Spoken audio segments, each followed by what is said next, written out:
Ce nouveau chapitre va nous permettre d'aborder la création de graphiques. Tout d'abord, je dispose de données organisées en forme de tableau. Il s'agit du chiffre d'affaires de mes ventes pays par pays. Donc 2 colonnes, la colonne des pays avec une en-tête pays et ensuite le nom des pays. Deuxième colonne, une en-tête vente et en dessous, le chiffre d'affaires réalisé pays par pays. Chiffre d'affaires que j'ai formaté monétaire grâce à l'icône habituelle du format nombre comptabilité.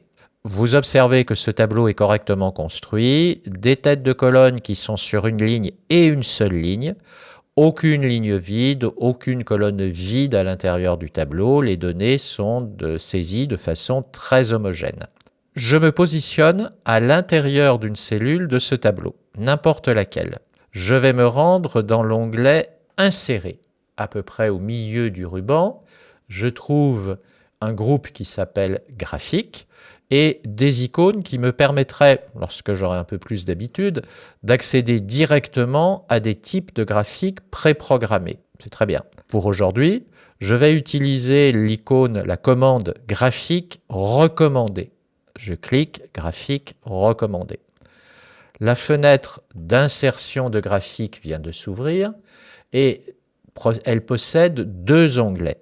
Graphique recommandé d'un côté, tous les graphiques de l'autre côté. Alors, premier onglet graphique recommandé, c'est en fait une sélection qui a été effectuée par Excel. Excel, de façon intelligente, a regardé les données contenues dans mon tableau et me propose une sélection de différents types de graphiques particulièrement adaptés au tableau actuel. Je peux aussi venir sur l'option « Tous les graphiques », le deuxième onglet, et là, j'ai le choix de l'ensemble des types de graphiques existants. Je vais conserver l'option par défaut « Histogramme », et là, on me propose 2 modèles. Un modèle basique où toutes les barres d'histogramme sont de la même couleur, et un modèle un peu plus perfectionné où on voit que chaque pays possède une barre de couleurs différente.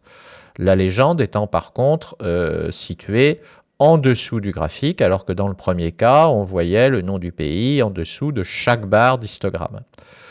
Je vais choisir le deuxième modèle. Quand je passe ma souris, le modèle s'agrandit. Pour me le montrer plus en détail, je clique quelque part sur ce deuxième modèle.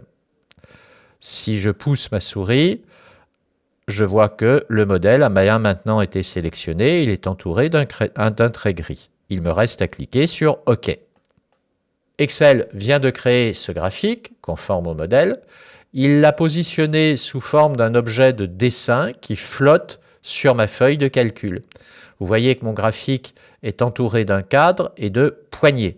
Si je clique non pas sur une poignée, mais sur le cadre qui entoure le graphique, je peux le déplacer et le poser à un autre endroit de ma feuille. Si je prends une de ces poignées, par exemple en bas à droite du graphique, je clique sur cette poignée, je garde cliquer et j'agrandis la surface de mon graphique. Lorsque le graphique est sélectionné, il a ses poignées. Plus tard, vous allez cliquer quelque part sur la feuille de calcul, dans une cellule. Voilà, au hasard, j'ai pris une cellule.